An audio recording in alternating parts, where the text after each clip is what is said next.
Hi fellow woodworkers, I just picked up a 3 horsepower Sawstop, the PCS professional cabinet saw.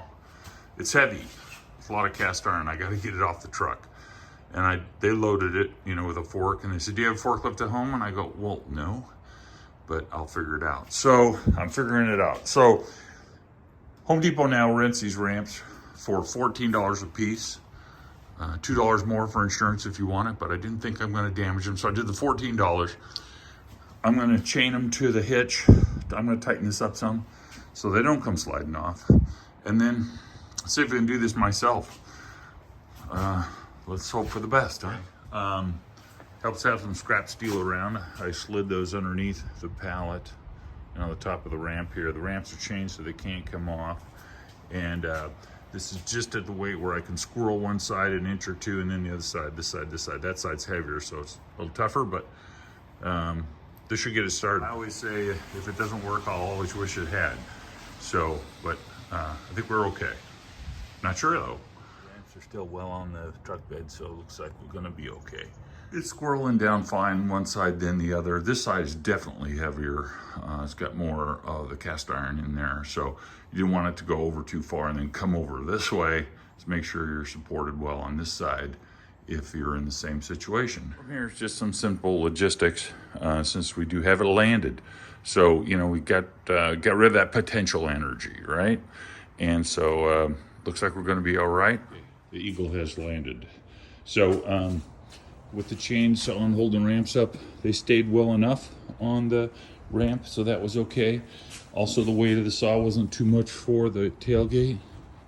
You never know these things, right? What is the capacity of the tailgate? I don't know. Probably look it up. Just have a few more things to pull down here.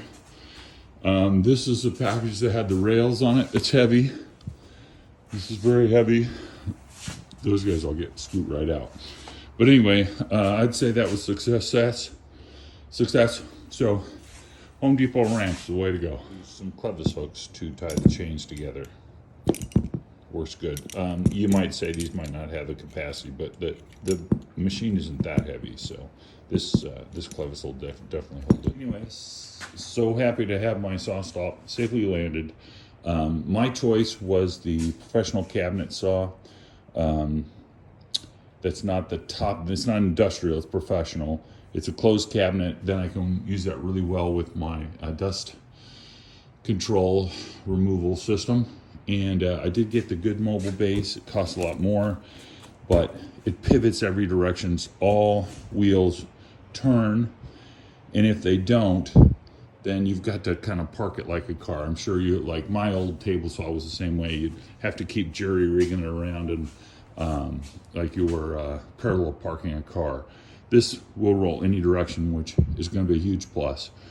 And then I did decide on a 3 horsepower because 5% of the time you're going to be cutting wood that you need the 3 horsepower. So if you're investing in the whole thing, and you can, from my perspective, it makes sense to get the 3 horsepower. I got these over at Woodcraft in Tigard, and just like Christmas now.